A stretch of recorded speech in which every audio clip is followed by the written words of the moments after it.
So the first thing is that this is the oogenesis, initiated during the embryonic development of female. There are millions gamete mother cells. These are the oogonia, but they left at the puberty only 60,000 to 80,000 primary follicles left in each ovary. Okay, not both the ovaries, in each ovary.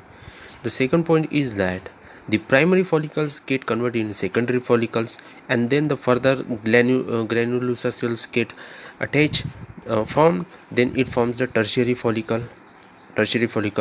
The characteristic is the fluid filled cavity, that is the antrum.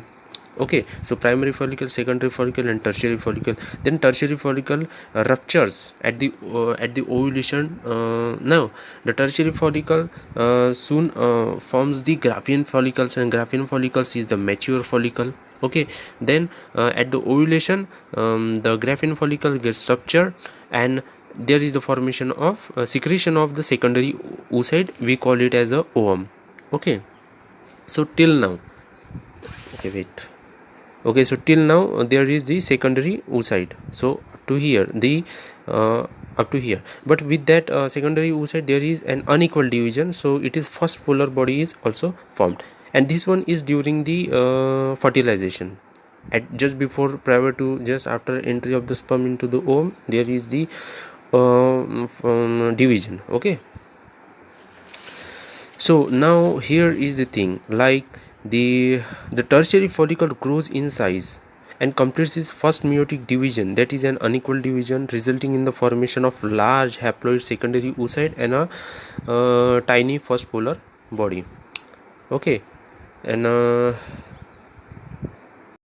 okay, so the no more oogonia is added after the birth. Okay, but these cells that is oogonia, these cells start division and enter in the prophase 1 of meiotic division.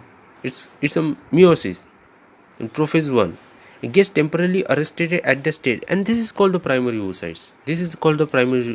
And this I'm talking that the primary oocytes during the tertiary follicles as grow in completes its first meiotic division, and it is an unequal division which is leads to the formation of haploid secondary oocyte.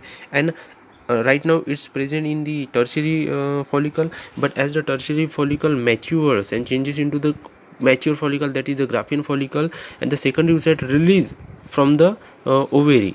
It says from the ovaries, from the Graafian follicle there is a ovulation, that is the secondary follicle, it is the ovum.